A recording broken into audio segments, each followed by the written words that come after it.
太平洋の楽園、ハワイ・オアフ島。ホノルルの喧騒からコーラウ山脈を越えた島の北東部、ウィンドワードと呼ばれる風上側にその場所はある。カネオヘ湾海兵隊基地、アメリカ海兵隊の精鋭たちが駐留する厳重なセキュリティに守られた軍事施設である。許可なき者の立ち入りを拒むこの基地の奥深く、かつての管制塔カンザスタワーを見上げるリードロードの一角に奇妙な石碑がひっそりと佇んでいる。その碑には英語でこう刻まれている。日本機突入地点、パイロット飯田大尉、大日本帝国海軍第三制空隊指揮官、1941年12月7日。そう、これは敵国の兵士。あの日、この基地を攻撃し、多くの米兵を殺傷した日本軍将校の慰霊碑である。なぜアメリカ軍の敷地内に、かつての敵を祀る碑が存在するのか。なぜ彼らは侵略者の墜落地点を保存し、天津さえその名を刻んで、80年以上も守り続けてきたのか。その答えは碑文には書かれていない、ある不文律にある。19世紀のアメリカの作家アンブローズ・ビアスはこう読んだ。勇者は勇者を敬うと。この物語は一人の誇り高きゼロ戦パイロットと彼と戦ったアメリカ兵たちの記録である。憎しみの連鎖が世界を覆う戦火の中で、彼らはどのようにして敵味方を超えた武人の敬意を交わしたのか。飯田房太28歳。真珠湾の空に散った最初の特攻とも呼ばれるその壮絶な最後と、そこから始まった長い和解の旅路を追う。1913年大正2年2月12日、山口県筑野郡富田村、現在の周南市。旧家の一人息子として飯田房太は生を受けた。地元の名門徳山中学校を経て、彼が選んだ道は海軍であった。1931年海軍兵学校に入校、第62期生である。同期生125名中5番という極めて優秀な成績で卒業した飯田。しかしその風貌は勇猛な帝国海軍士官のイメージとは少し異なっていた。色白で物腰は柔らかく、決して声を荒げることがない。その優しげな顔立ちからついた本名はなんとお嬢さん。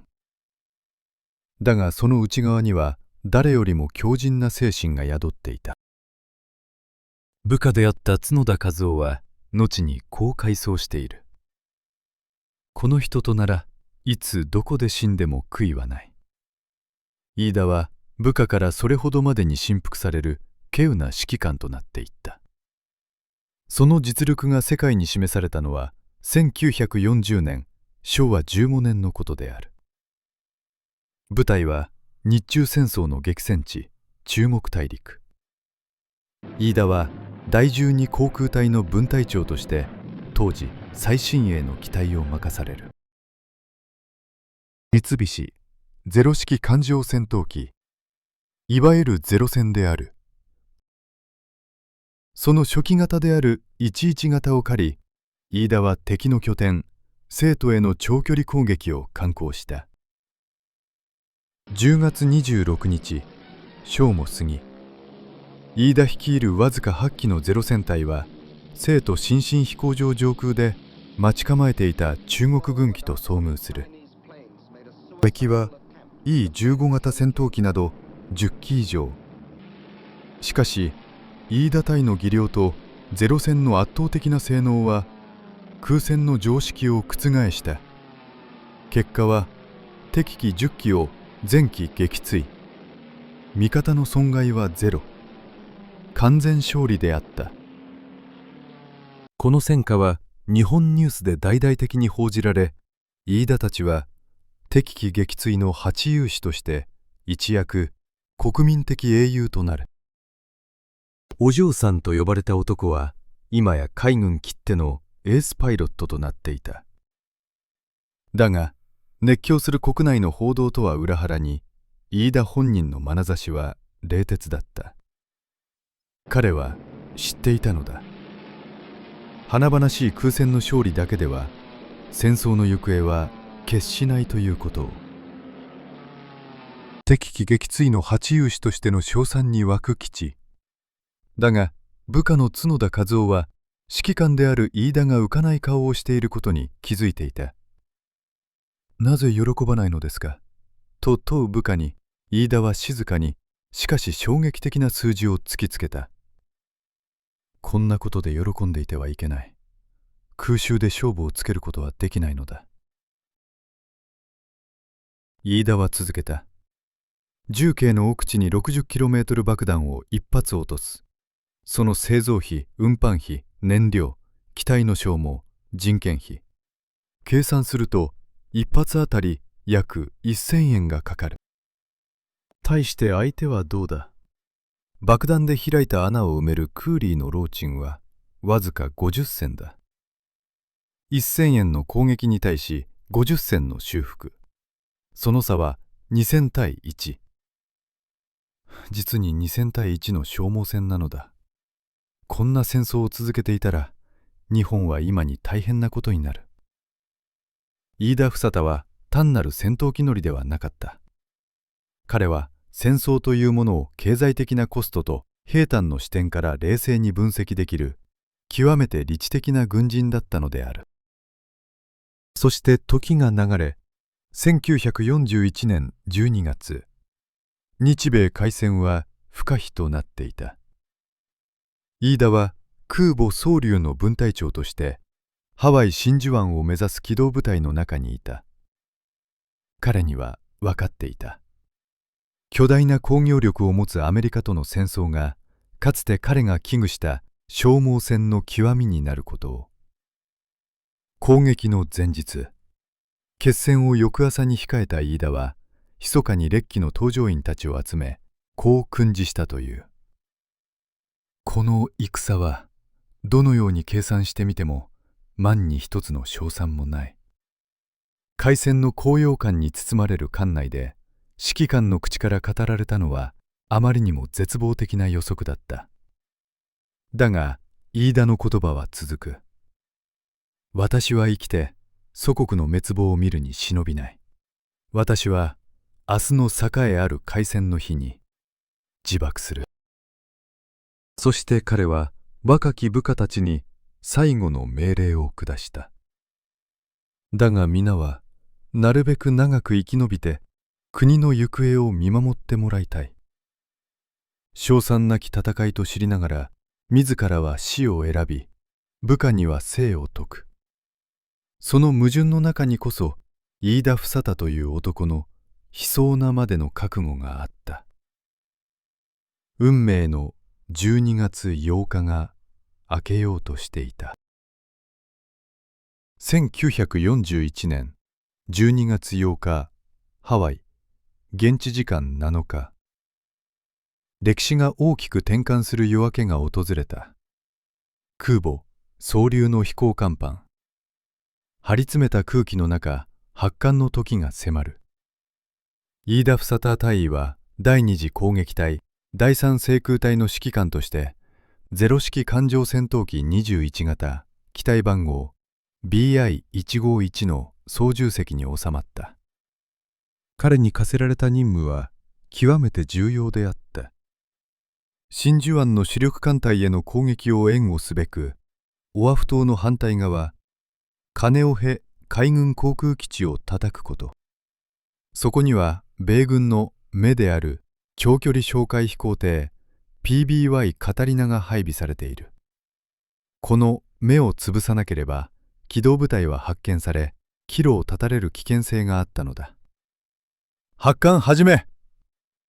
指揮官の合図とともに飯田機は荒れる海へと飛び立った。コーラウ山脈の険しい峰を越えると、眼下にカネオヘ湾の美しいラグーンが広がった。時刻は午前9時前。すでに第一波攻撃隊による空襲が行われた後であり、基地からは黒煙が上がっている。だが飯田の目は破壊を免れ、まだ生き残っている獲物を逃さなかった。湾内のスロープや水上に巨大な翼を広げて駐機する PBY カタリナ飛行艇の群れである。全軍突撃！飯田は翼を振り、列機に合図を送る。高度数千メートルからの急降下。風を切り裂く轟音とともに、ゼロ戦隊は獲物に襲いかかった。カネオヘ基地には当時36機の PBY カタリナが配備されていた。飯田率いるゼロ戦隊の射撃は正確無比だった。20ミリ機銃が火を吹くたびに燃料を満載した巨大な飛行艇は次々と火だるまになっていく。記録によれば、この攻撃で実に27機が破壊されたという。米軍の哨戒能力はこの瞬間壊滅した。だが、それは一方的な殺戮では終わらなかった。炎と煙に包まれた地獄のような地上で、完全と空を見上げる一人の男がいた。航空兵器担当、ジョン・ウィリアム・フィン兵曹長である。フィンは攻撃の混乱の中、自分の持ち場を放棄して逃げることはしなかった。彼は基地の駐機場にあった訓練用の銃火にキャリバー50重機関銃を据え付けた。そこは上空から見れば格好の標的となる遮蔽物のない完全に露出した場所だった。これ以上好きにはさせない。フィンは襲い来るゼロ戦や救急式艦爆に向かってたった一人で激しい対空射撃を開始した。頭部、腕、胸、腹、足。フィンの体には次々と敵弾が命中し、おびただしい血が流れた。それでも彼は倒れず、痛みに耐え、約2時間にわたって引き金を引く手を止めなかった。後に名誉勲章、メダル・オブ・オナーを授与されるこの不屈の闘志が、空のエース、飯田房太の運命を狂わせていく。飯田隊はカネオヘを叩いた後、隣接するベローズ陸軍飛行場をも銃撃。そして残存する敵を完全に掃討するため、再びカネオヘ上空へと舞い戻ってきた。その時だった。2度目の攻撃、アプローチに入った飯田の機体を地上からの猛烈な集中砲火が捉えた。フィンの執念か、それとも他の兵士の反撃か。一発の銃弾がゼロ戦の最大の弱点である燃料タンクを貫通した。当時のゼロ戦には防弾タンクも消火装置も装備されていない。被弾した主翼からガソリンが白い霧となって長い尾を引いて噴き出した。ガソリンの匂いがコックピットに充満する。燃料系の針は残酷なまでの速度でゼロへと向かっていた。飯田は悟った。もはや遥か北の海で待つ母艦蒼龍へ帰り着くことは不可能であると。出撃前の予感は現実のものとなった。彼は冷静に周囲を飛ぶ部下の機体を探した。最後の命令を伝えるために。燃料系の針はゼロを指し、エンジンは咳き込み始めていた。飯田房太は風防を押し開けると、列機を務める藤田伊予蔵中尉の機体に幅寄せした。当時の無線機は雑音が多く、ましてや攻撃中の通信は禁じられている。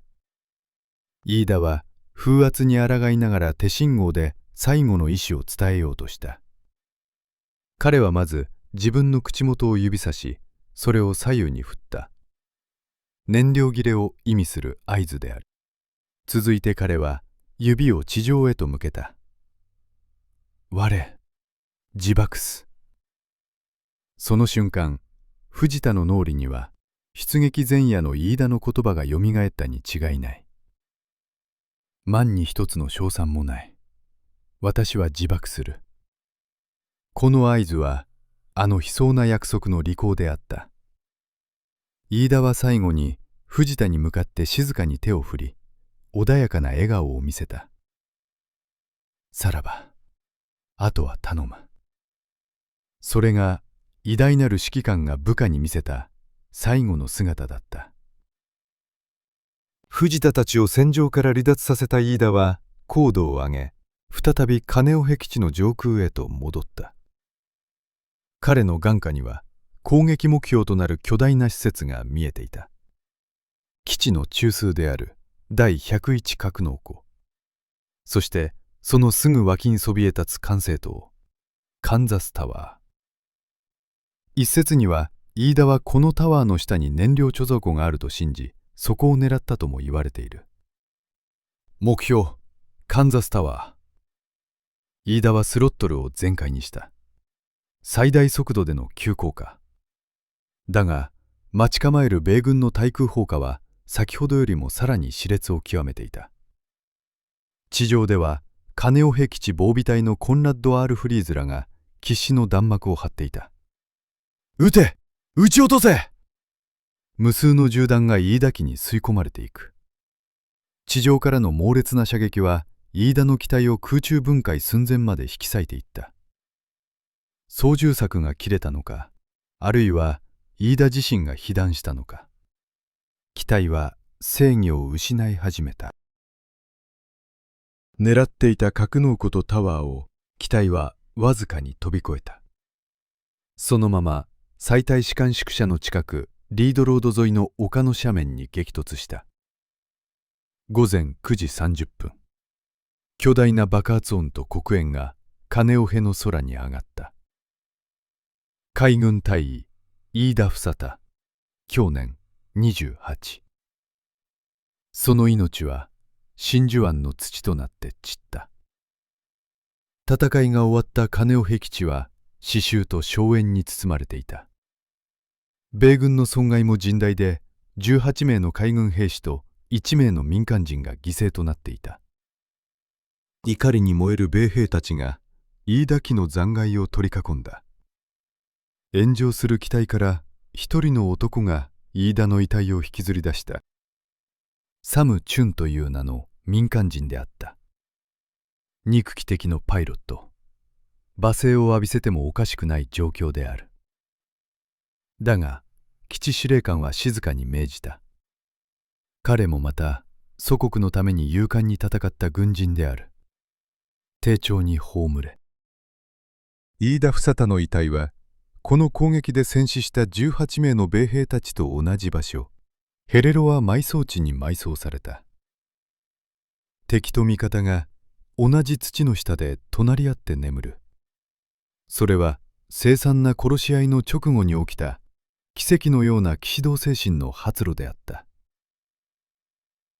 そして遺体を引き出したサムチュンは飯田のかぶっていた飛行帽を密かに保管し続けていた。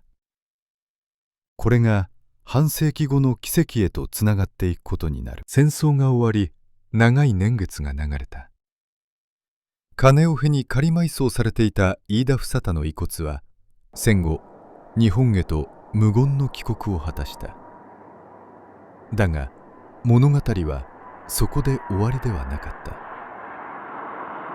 1981年、かつて飯田の突入を目撃した元米兵コンラッド・アール・フリーズの尽力により、飯田の遺族がハワイの慰霊祭に招待された。敵同士だった者たちが40年の時を経て同じ場所で祈りを捧げる。和解の目は少しずつ育まれていた。そして世紀が変わろうとしていた1999年12月8日、さらなる奇跡が起きる。あの日炎上するゼロ戦から飯田の遺体を運び出したサムチュンの娘エルフリーダ塚山が一つの遺品を携えて遺族の前に現れたのだ。それは変色した革製の飛行帽だった。サムチュンは敵パイロットの勇気をたたえ、この飛行帽を誰にも言わず半世紀以上も密かに保管し続けていたのである。58年の時を超えて主のもとへ帰ってきた飛行帽。それを受け取った飯田菊代は震える手でそれを抱きしめた。そして2016年12月、日米の和解は一つの頂点を迎える。当時の安倍晋三首相が現職総理として初めて金尾僻地を訪問し、飯田房田の記念碑に献花を行ったのだ。首相は真珠湾での所感表明でこう語った。彼の墜落地点に石踏みを立てたのは日本人ではありません。攻撃を受けていた側にいた米軍の人々です。死者の勇気をたたえ、石碑を立ててくれた。そこにあるのはアメリカ国民の寛容の心です。勇者は勇者を敬う。アンブローズ・ビアスのこの言葉こそが、飯田房田と彼を葬った米兵たちの関係を最も端的に表している。憎しみ合った敵であっても、命を落として戦った相手には敬意を表する。その精神が太平洋の孤島にある小さな石碑を守り抜いてきたのだ。現在も毎年12月7日には金尾僻地で日米合同の追悼式典が行われている。かつて殺し合った場所は今、世界で最も強固な同盟と平和の尊さを確認する場所となった。真珠湾に散ったゼロ戦パイロット飯田房田。彼の命は戦争の勝敗を超え、二つの国の心をつなぐ永遠の架け橋となったのである。